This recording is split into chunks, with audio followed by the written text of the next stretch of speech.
Thank you, Vera, for being here on the Female VC Lab. In one line, can you give me your name, your title, and the name of your fund? I am Vera Schroeder. I'm an associate at Safar Partners. Awesome. So, what inspired you to become a venture capitalist or an investor? Mm-hmm. So I have a PhD in chemistry, which is maybe not a very intuitive background for a venture capitalist.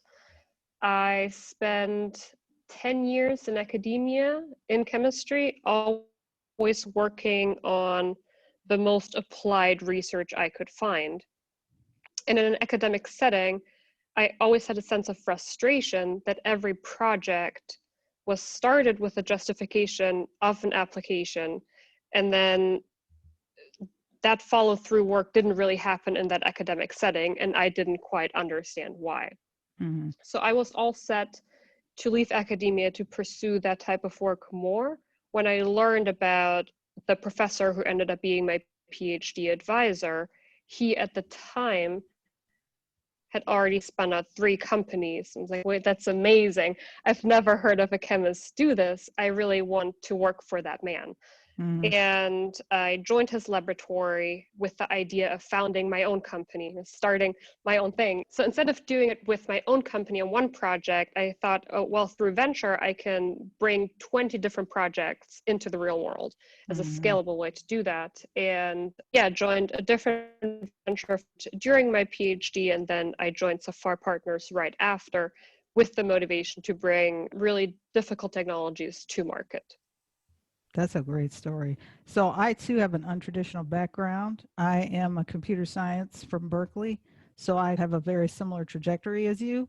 I too started a company and wanted to find out like how do you fund it. And so I took I actually was at a lot of these 7 o'clock in the morning venture capital meetings here in Los Angeles to try and understand like how venture capital worked. So it's always kind of cool to hear those stories about how you became that and what inspired you to do that. So, what is your investment thesis, and what is the motivation for your investment thesis? Yeah. So at Safar, we invest in university spinouts out of MIT, Harvard, and the University of Rochester Mm-hmm. in 3 different buckets. So the first one is cleantech and advanced materials. Second one is life sciences and medical devices. And the third one is AI, IT robotics.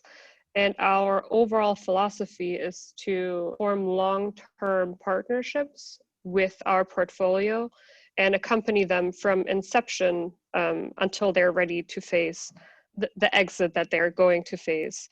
So we try to be a first investor in, we write very small checks to start out with, and are prepared with the fund to make investments up to $20 million. And yeah, as I said, accompany the portfolio through every stage. So the underlying belief is that you can really only get things done if you understand each other. So in Very the world true. that we live in, we meet 100 people. We meet some very briefly, and even the most interesting people, you meet them briefly and you think, oh, there's so many things we could work on, but then you Mm-hmm. can't follow through because that happens to you 7 times a day. So we believe like in a world where everyone wants to get things done, you really need to know each other and work together as a team. Mm-hmm. And that's what we build our fund on. That's great. That's very important. Teamwork's very important. Even internal to your fund, teamwork is very important. What are you Yep, currently listening absolutely. to or learning or reading? What are you doing to enhance yourself as a venture capitalist or an investor? Mhm. So coming from this very technical background of chemistry, what I've been really fascinated by the last couple of months is innovation in a business sense. Mm-hmm. So the type of companies I run into, they're all founded on a breakthrough technology, a breakthrough experiment, a breakthrough material.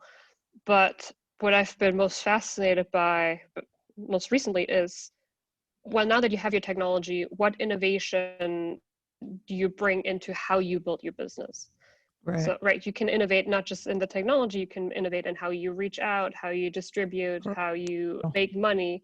Mm-hmm. So those other types of innovations exactly are oftentimes overlooked in the academic setting just because people don't know about them. So I've been doing a lot of reading in that area, and honestly talking to people a lot. Reading about it is one thing, but once you have an open conversation with someone who's an expert in that area, it propels your knowledge.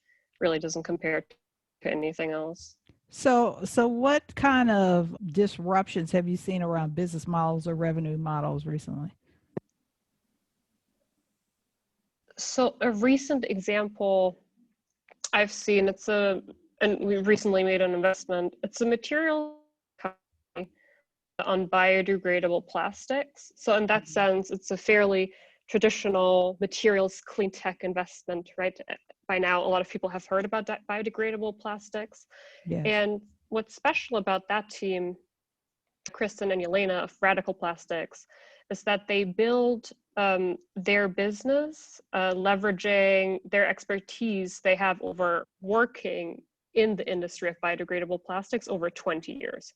So they know the compounders, they know the manufacturers, they know decision makers in big companies. Mm-hmm. So they just recently launched, and if you call them tomorrow and you say, I want 10,000 pounds of your product, an average materials company would kind of freak out. It's like, oh no, I need to purchase this full scale equipment. I need to hire people. This is going to take me 3, 4, 6 months.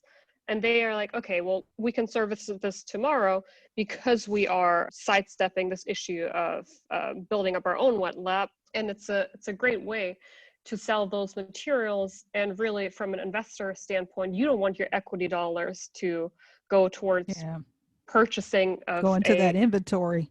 right, like Mm-hmm. that's not, you want to pay for expertise, for scalability, and Mm-hmm. yeah, I'm very excited. They Yeah, have great traction already. that sounds really cool. I really like that example.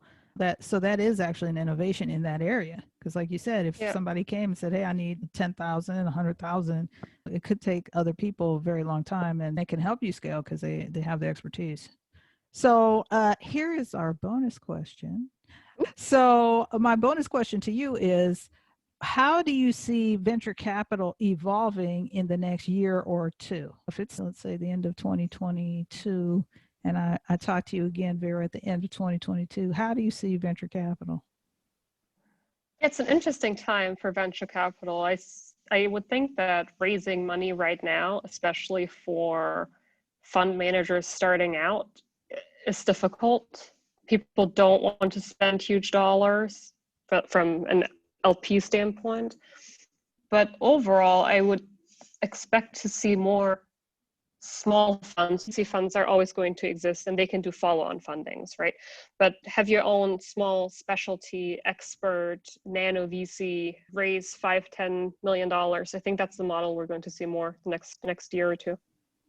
No, that's interesting. So how do people contact you? What's the best way for people to get in touch with you? I'm on LinkedIn, active on LinkedIn, so a Okay. message there. I try to follow up with all of them. Thank you so much, Vera, for spending time and being our guest on the Female VC Lab podcast. Thank you so much for having me. You're quite welcome.